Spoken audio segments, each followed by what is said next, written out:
Olá, graça e a paz do nosso Senhor e Salvador Jesus Cristo. Muito bem-vindo ao canal Examinando as Escrituras. Hoje vamos tratar da aula de Gênesis, capítulo 6, panorama bíblico do Antigo Testamento, Gênesis, parte 4. Vamos lá? Capítulo de Gênesis 6 é considerado um dos textos mais difíceis e tristes de toda a Escritura Sagrada.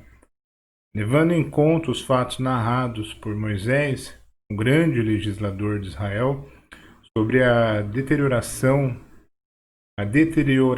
moral da terra, que estava corrompida e cheia de violência, dadas as diversas interpretações encontradas sobre esse texto, interpretações totalmente equivocadas, sem nenhuma fidelidade ao texto original, inclusive por parte de pastores, líderes religiosos e curiosos. Isso é muito lamentável.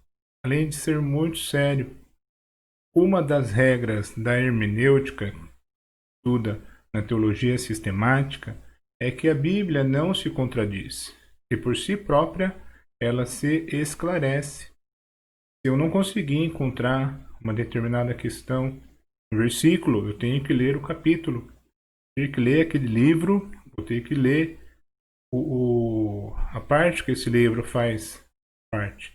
Ele está no Antigo Testamento, eu vou ter que ler o Antigo Testamento, vou ter que ler o Novo, porque por si própria a Bíblia se esclarece.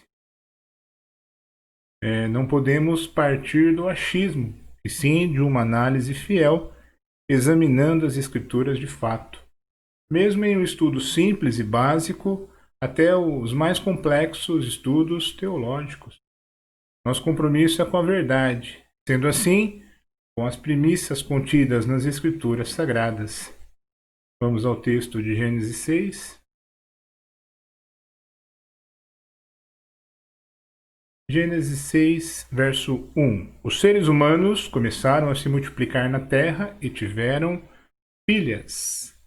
Viram os filhos de Deus que as filhas dos homens eram formosas e tomaram para si mulheres de todas as que escolheram. Viram os filhos de Deus que as filhas dos homens eram formosas e tomaram para si mulheres de todas que escolheram. Olha só. Verso 3. Então disse o Senhor: Não contenderá o meu espírito para sempre com o homem, porque ele também é carne, porém os seus dias serão 120 anos. Havia naqueles dias gigantes na terra, e também depois, quando os filhos de Deus entraram as filhas dos homens e delas geraram filhos, estes eram os valentes que houve na antiguidade, os varões de fama. E viu o Senhor que a maldade do homem se multiplicara sobre a terra, e que toda a imaginação de pensamentos de seu coração era só má continuamente.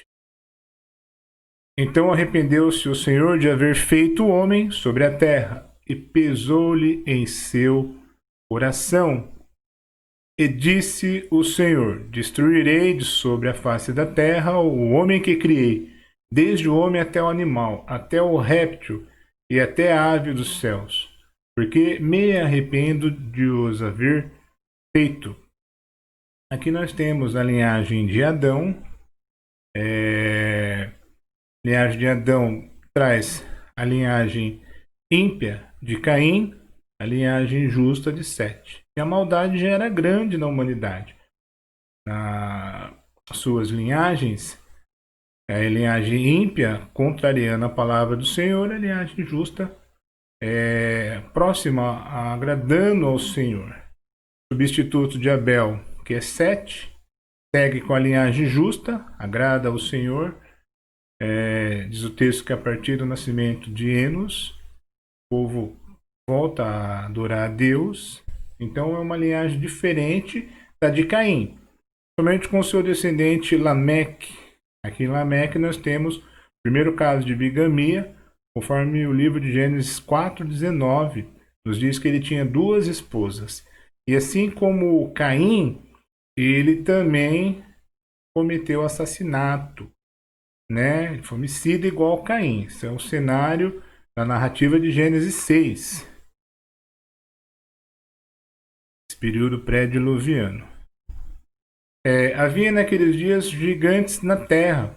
O texto não diz que esses gigantes são frutos desse relacionamento. Afirmar isso é mera especulação, sem fundamento bíblico. E também depois, quando os filhos de Deus entraram as filhas dos homens e delas geraram filhos, estes eram os valentes que houve na antiguidade, os varões de fama, perfeitamente citado no versículo como fruto desta relação dos filhos de Deus com as filhas dos homens. Interessante que esse termo também é usado. Eu já pus o versículo de João 6, você já viu filhos de Deus. Ele não é usado só em Jó, mas também em Jó 2:1. Então vamos lá. Aqui diz: E vindo um dia em que os filhos de Deus vieram apresentar-se perante o Senhor, veio também Satanás entre eles. Jó 2:1. E vindo outro dia em que os filhos de Deus vieram apresentar-se perante o Senhor, veio também Satanás entre eles apresentar-se ao Senhor. Então o Senhor disse a Satanás: De onde vens? E respondeu Satanás ao Senhor e disse: De rodear a terra e passear por ela. E Jó 38:7. Também quando as estrelas da alva juntas alegremente cantavam e todos os filhos de Deus rejubilavam. Existem muitas teorias interpretativas de Gênesis 6. Explanaremos duas delas aqui. A primeira é que se trata de anjos caídos que vieram até a terra e se sentiram atraídos por mulheres por meio de possessão, ou eles assumiram uma natureza humana para terem relações com as filhas dos homens. E então nasceram os Nephilim. Bem, e onde tem base para argumentar essa teoria na Bíblia? Evidentemente não tem. O livro de Jó é atribuído a Moisés. Por isso vemos essa semelhança no termo usado em filhos de Deus. Só que existe uma grande diferença, porque o termo filhos de Deus usado no livro de Jó, fica claro a aplicação a anjos. E no livro de Gênesis, capítulo 6, não há essa evidência de que esse termo filhos de Deus seja a anjos. Quanto mais a anjos caídos.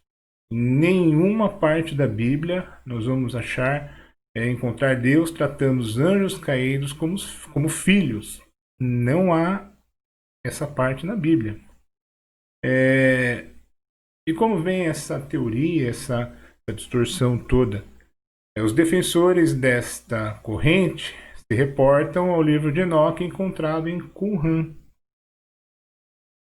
Aqui, esse sítio arqueológico, conhecido também como Ruína da Mancha Cinzenta, ele é localizado na Cisjordânia, a 1 milha da margem noroeste do Mar Morto.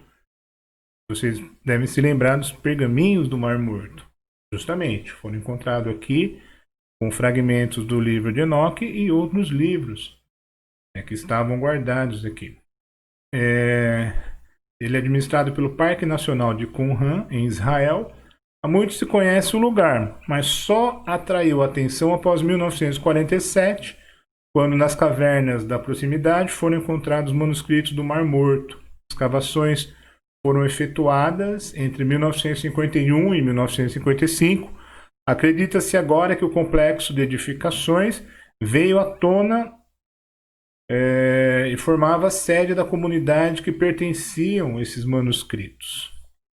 Então nós temos 3 livros de Enoque, Primeiro livro de Enoque, livro dos vigilantes. Depois tem o primeiro e segundo Enoque. E terceiro livro de Enoque. E primeiro Enoque, que capítulo 6, traz... E aconteceu depois que os filhos dos homens se multiplicaram naqueles dias, nasceram-lhe filhas elegantes e belas. E quando os anjos, os filhos dos céus, vieram e namoraram-se delas, aqui ele começa a distorcer, ele praticamente copia o comecinho de Gênesis 6 e chega a ser complexo, porque eles fazem um acordo aqui no complemento do texto, inclusive um líder, seu líder fala que teme que isso possa acontecer, porque ele teme que pode sobrar para ele. Então eles conclamam um acordo e eles ficam nesse acordo entre eles, um mútuo juramento. Eles fazem um mútuo juramento. E aí eles possuem as filhas dos homens e têm filhos com elas. E a esses filhos é atribuído o nascimento desses gigantes. Não só desses gigantes, mas diz que esses filhos são meio homem, meio demônio. É muito complexo. Alguns falam que eles foram mortos no dilúvio, estão lá em prisões eternas, onde Judas cita. Inclusive, não tem nada a ver com a citação de Judas. A citação de Judas está falando sobre quando os anjos caíram e deixaram a sua condição natural, deixaram o seu habitat natural, não alterou a sua condição, eles continuam sendo ser espiritual caído. E isso virou uma salada difícil de aceitar, principalmente porque nós temos evidências que desmontam isso no Novo Testamento, né? E também aqui o Nelson Marins diz que o livro de Enoque é um texto apócrifo, ou, para alguns, pseudo-epígrafo, que é mencionado por algumas cartas do Novo Testamento, como Judas, Hebreus e 2 Pedro. Agora, o livro de 2 Enoque também traz um fragmento interessante, e ele fala assim: Bem-aventurado o homem que em sua paciência traz seus dons com fé diante da face do Senhor, porque ele vai encontrar o perdão dos pecados. É interessante o que diz 1 João 9: se confessarmos os nossos pecados, ele é fiel e justo para nos perdoar os pecados e nos purificar de toda injustiça. Então, nosso arrependimento é por meio do Espírito Santo, que nos convence do pecado, da justiça e do juízo, e assim, confessando os nossos pecados e arrependendo deles verdadeiramente, somos perdoados. Meio complicado aqui nessa parte de Enoque. Aqui ele cita um pedaço, tá lá em Judas, né? Uma citação de Judas. E aqui tem uma outra parte também um pouco complicado, que fala que Metatron, um anjo-chefe, esse anjo ele é porque você é chamado pelo Criador por 70 nomes. Tu és maior do que todos os príncipes, mais alto do que todos os anjos. Olha só, exaltação total. E diz que Metatron é idêntico a Enoque, o que foi transladado para o céu no momento do dilúvio. Nós vemos que Enoque, existiram 2 Enoques e 2 Lameques. O Enoque que nós estamos se referindo é o Enoque da linhagem justa, que andou com Deus, filho de Jared. E Jared viveu 162 anos e gerou a Enoque. Então, viveu Enoque 65 anos e gerou Metusalém.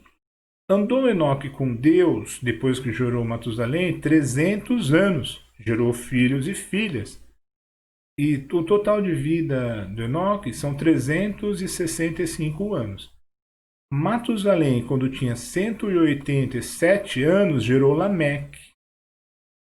Matusalém é considerado o homem mais antigo da Bíblia, com 969 anos 969. 969 anos foram os dias de vida de Matusalém. E com 187 anos ele já era Lameque. Lameque é o pai de Noé. Então, Lameque demorou 182 anos. Então, veja, 187, 182, mais os 365 dias de Enoque, não tem como ele ter morrido no dilúvio. Noé, ele viveu 500 anos, aí ele teve filhos. Então, essa parte aqui do livro de Enoque também, de que Metatron é idêntico a Enoque, que foi transladado para o céu no momento do dilúvio, não é verdadeiro. E os estudiosos modernos dizem que este livro, o livro de Enoque, foi escrito por Rabi Ismael, que se tornou um sumo sacerdote após visões de ascensão aos céus. Então é meio complicado defender essa teoria. O livro de Enoque é considerado um pseudepígrafo e nós não ignoramos a sua veracidade histórica. Tem um cunho histórico muito relevante. Não há dúvida sobre isso. Mas querer que ele faça parte do cânon sagrado já é mera presunção. O livro de Enoque não preenche o principal requisito exigido para compor o cânon sagrado, que é a inspiração de Deus. Interessante que os escritos sagrados, para a tradição hebraica, era tido como livro que sujava os dedos. Os rabinos usam uma espécie de caneta, uma mãozinha na ponta, conforme esses rabinos estão analisando as escrituras sagradas. Olha, uma mãozinha na ponta, para não tocar, eles não tocam no escrito sagrado. E também nós temos a Mishnah, também conhecida como Mishnah ou Mishma. É uma das principais obras do judaísmo rabínico e a grande redação na forma escrita da tradição oral judaica chamada Torá oral. Também nós temos aqui o Talmud. Talmud é uma coletânea de livros sagrados dos judeus, um registro das discussões rabínicas que pertencem à lei, ética, costumes e história do judaísmo. É um texto central para o judaísmo rabínico. Nem na Mishnah e nem no Talmud o livro de Enoque entrou. Então não tem nada a ver com o Concílio de Nicéia, ter ficado de fora, não tem nada a ver. Ele não é considerado o livro que suja os dedos. Ele não tem inspiração. Deus. E é até difícil de entender esse fragmento que eu li aqui pequeno, confuso demais. Mas você pode estar se perguntando se o livro de Enoque não é inspirado por Deus, por que ele foi citado na Bíblia Sagrada? Era comum entre os escritores bíblicos citarem fontes não inspiradas. O apóstolo Paulo, que é o maior escritor do Novo Testamento, citou fontes pagãs, como essas que estamos vendo. Alguns dos vossos poetas têm dito, e cita em Atos 17, 28, e é registrado pelo médico amado Lucas. E também ele usa a fonte aqui de Epêmenes, Cleanto e Arato. E aqui também, pois neles vivemos e nos movemos e existimos. Também citação pagã. O apóstolo Paulo emprega as citações em Atos 17, 28, como nós vimos, registrado por Lucas, em 1 Coríntios 15, 33, Tito 1, 12, entre outros autores, que nem Judas, que usaram citações da época para contextualizarem. Realmente as citações são somente para enfatizar uma tese que ele está propondo. Isso é natural. Agora, isso não me remonta à possibilidade de o livro de Enoque fazer parte do cânon. Não tem sentido. E também esse fragmento encontrado no livro de Judas não valida o restante do livro. O livro continua sendo um livro histórico, mas ele é um livro apócrifo, não tem inspiração. Essa teoria foi embasada no livro de Enoque. Sem dúvida nenhuma, é a mais complexa e que foge totalmente dos parâmetros bíblicos. Não existe possibilidade de aproximação. Foge totalmente. Em primeiro lugar, não existe evidências de que o termo empregado em Gênesis 6, filhos de Deus, embora esse termo seja empregado no livro de Jó para anjos, jamais os caídos. Deus nunca se pronunciou, chamando os anjos caídos de filhos. Então já derruba uma argumentação. Não existe, já torna incoerente.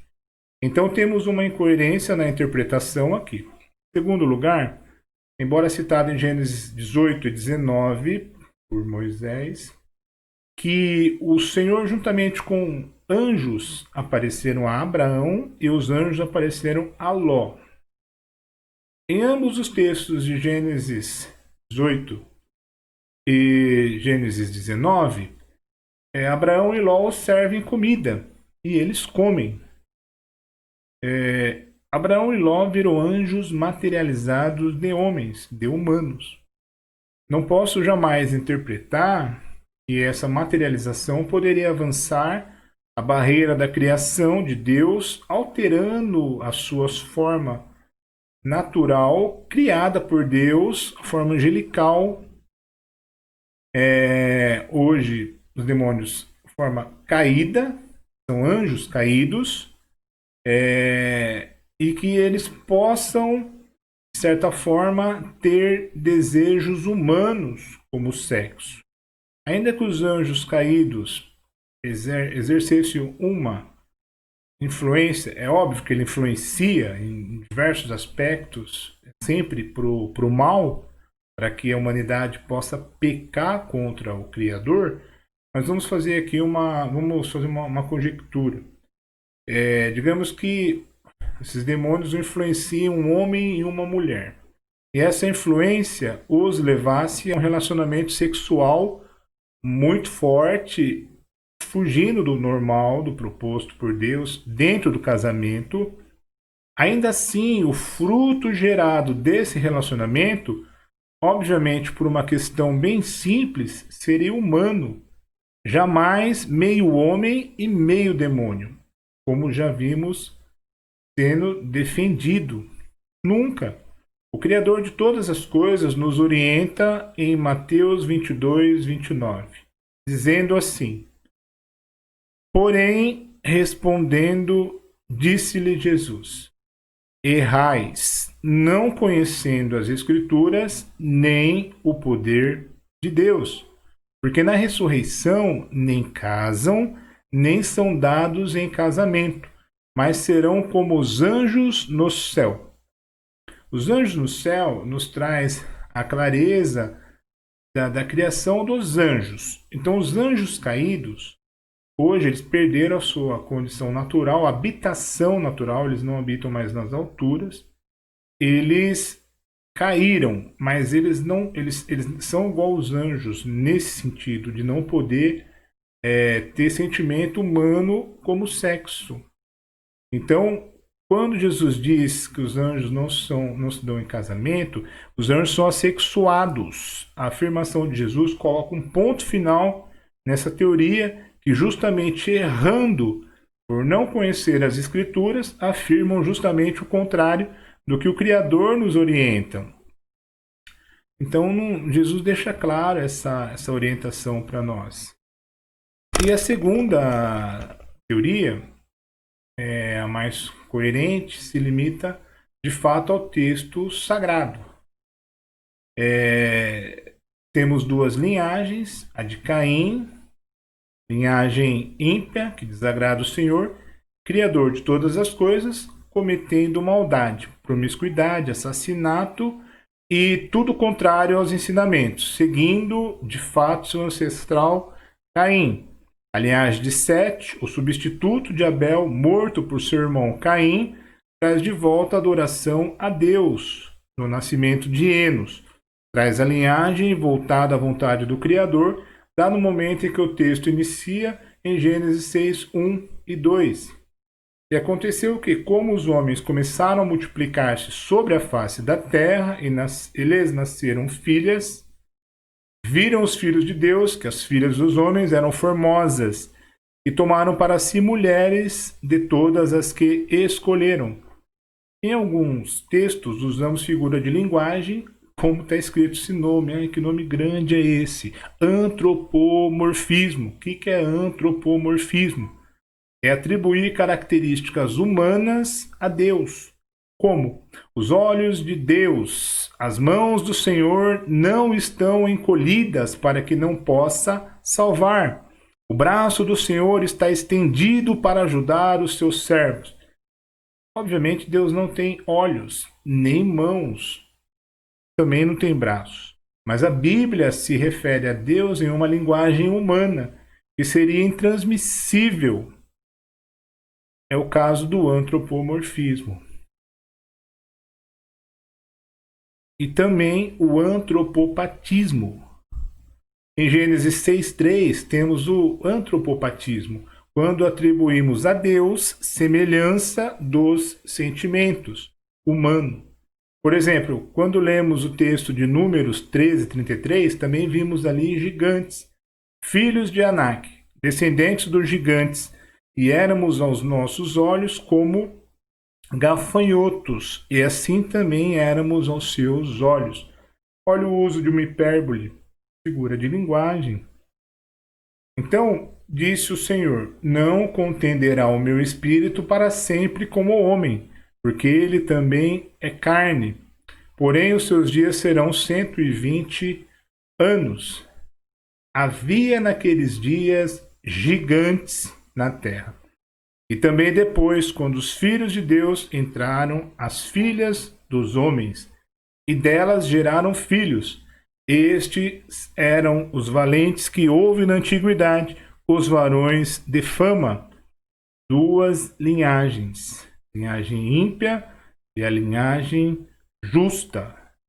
Multiplicaram os filhos de Deus, a linhagem justa, viram que as filhas dos homens, linhagem ímpia, eram bonitas, belas, e tomaram para si como mulheres, misturando a linhagem. Então, não é os gigantes, não é os anjos caídos que possuíram as mulheres. Não é. É mais simples entender uma questão lógica das duas linhagens. A palavra para ali citada em Gênesis 6 é Haneflim, é a palavra em plural, que significa os gigantes. Haneflim tem o seu radical, que é a palavra Nafir, que é gigante. O significado de Nafir, segundo o comentário de Strong, dicionário de Strong, na referência 5307, diz que é caído, derrubado, julgado e prostrado. Observem, caído, filhos de Deus, anjos caídos, olha só, misturou, confundiu e virou heresia.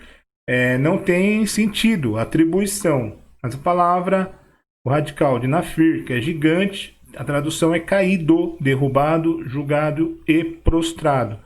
Um clássico, para usar como exemplo, é a referente a Davi e Golias. Quando Davi de pequena estatura, vai diante de um gigante de 2,90 m, ele não vê um gigante, ele vê um caído, um derrotado, um julgado.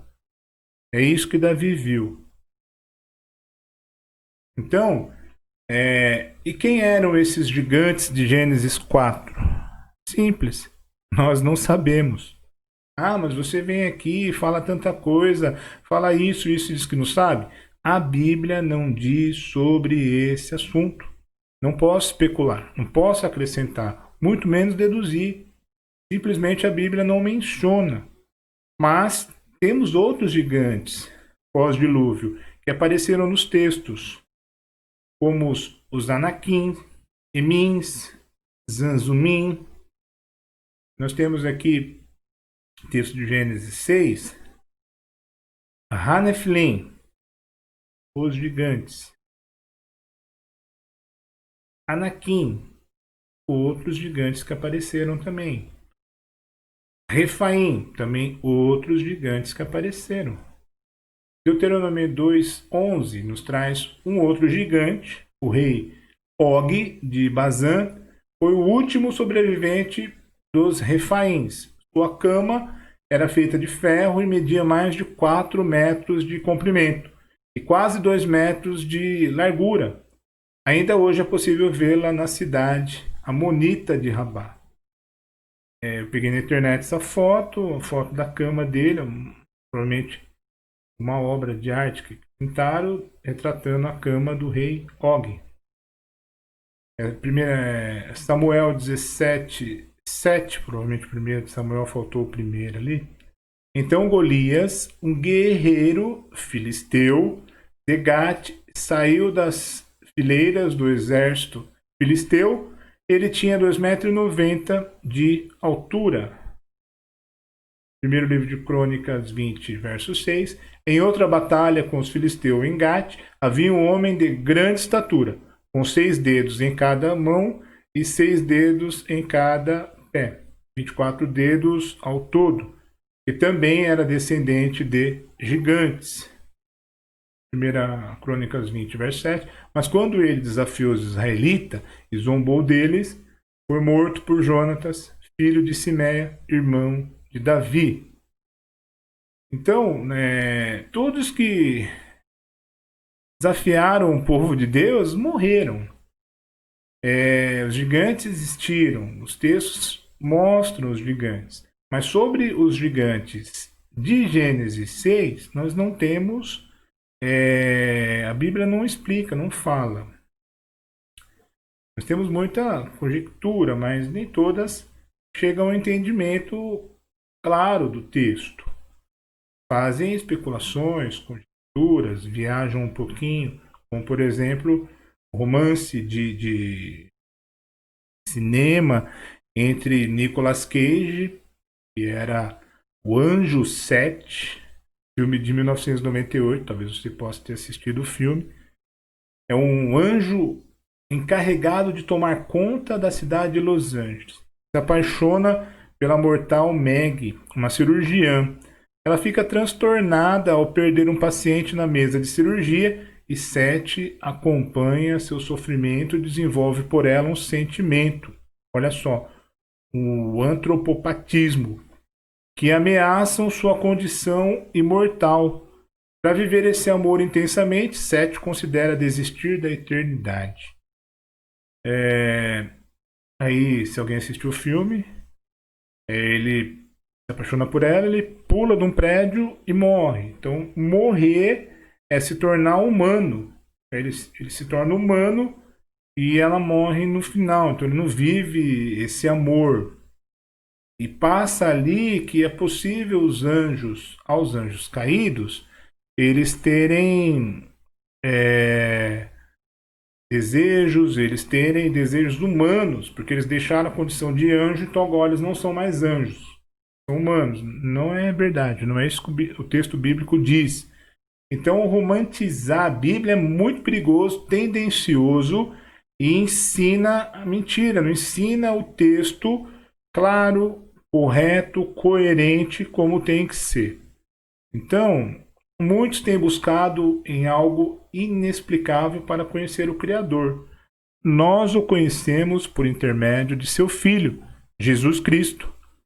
A Bíblia não contém a palavra de Deus. Como assim a Bíblia não contém a palavra de Deus? Eu aprendi que a Bíblia contém. Eu afirmo, a Bíblia é a palavra de Deus. E proporciona ao pecador um plano excelente que foi suficiente para resgatar toda a humanidade caída no pecado, porque Deus ama o pecador, mas abomina o pecado. E como diz Deuteronômio 29, 29, as coisas encobertas são para o Senhor, nosso Deus, porém as reveladas são para nós e para nossos filhos, para sempre, para cumprirmos todas as palavras desta lei. As coisas encobertas são para o Senhor, jamais conseguiremos saber. Não há possibilidade de sabermos. Só conseguimos saber o que Deus permite que nós venhamos a saber por meio da Sagrada Escritura que está revelada. O que não está revelado na Sagrada Escritura, não saberemos. Chegamos ao final do nosso estudo. Eu gostaria de agradecer você que está aqui conosco, que é inscrito no nosso canal. Também estamos pelas redes sociais, pelo Facebook, @examinando escrituras sagradas, pelo Instagram, @Neto de Lima, aqui no canal do YouTube, Examinando as Escrituras. Se você ainda não é inscrito, inscreve-se no nosso canal, ative o sininho para receber as notificações, dê um like se você gostou do vídeo. Nós estamos aqui muito felizes pela sua participação. Deus abençoe. E gostaria de fazer os agradecimentos. Minha queridíssima esposa Thelma Goulart, minha família em Santo André, Arandu, Araçariguama e Cuiabá. Deus abençoe poderosamente a vida de todos. O irmão Jean, que fez a mídia do convite do nosso canal, Deus abençoe poderosamente. Um abraço também ao pastor César, que fez a oração do vídeo passado. Deus abençoe a sua família aí na cidade de Arandu. Deus abençoe também o pastor Luciano e Isabela, membros da Igreja Batista Sal da Terra. Parabéns pelo presente, que Deus abençoou a vinda do José Roberto, que nasceu, traz alegria ao casal. A todos os irmãos da Igreja IBN Peniel, Deus os abençoe. E a nossa oração de hoje é com o pastor Heverton Cristaldo, da IBN Peniel. Ele é responsável pela escola bíblica da igreja, é um grande amigo e servo do Deus Altíssimo. A oração é com o pastor Heverton. Fique na paz. Deus abençoe. Pastor Heverton. Graça e paz, em nome de Jesus. É um prazer grandioso estar participando aqui ao final desta aula para trazer uma oração que possa estar abençoando a tua vida. Ao final desta aula sobre Gênesis 6, a corrupção do gênero humano, que mostra ali claramente a fraqueza do homem, a maldade que se alastrou, né? E o homem se corrompeu. Mas Deus, em sua infinita misericórdia, aprove a Deus salvar o homem e usou Noé como instrumento dele, né? No versículo 8 diz que Noé achou graça diante de Deus, né? Dentro dessa história. Então, que nós possamos estar orando e pedindo a Deus as bênçãos de Deus sobre a nossa vida, para que nós possamos estar suportando todas as nossas adversidades, nossas tentações, para que nós não nos corrompamos, né, diante do mal, e para que você possa ser extremamente abençoado, né, todos os dias. Abençoar também o professor João, né, que Deus possa estar abençoando sua vida tremendamente. Professor, Deus te abençoe. Vamos orar? Senhor nosso Deus, muito obrigado, Pai, por esta aula, ó Deus. Nós que, Senhor, somos frutos, Pai, desta salvação também, ó Deus, em que o Senhor usou a Noé ali, Pai, para dar continuidade à humanidade, Senhor, ó Deus, e usou Jesus Cristo, nosso Senhor e nosso Salvador, para nos resgatar da maldição, ó Deus, ó Senhor, da condenação eterna, Pai, pelo pecado, Senhor, ó Deus. Muito obrigado, Senhor. Que Jesus Cristo, Senhor, venha, ó Deus, a ser o Salvador de todo aquele, Senhor, que assiste o vídeo, que assistiu a aula, Pai, ó Senhor, que o Senhor possa abençoar, ó Deus, a vida do professor João, ó Pai, a vida dos alunos, todo aquele que assistiu a aula, Senhor, em nome de Jesus. Assim eu oro e te agradeço, ó Pai, em nome de Jesus. Meus amados irmãos, foi um prazer participar, um prazer incrível. Professor João, Deus abençoe a sua vida, continue nesse projeto maravilhoso, examinando as Escrituras. Eu tenho certeza que vai trazer uma edificação tremenda à vida dos irmãos. Deus abençoe a todos, em nome de Jesus. Amém.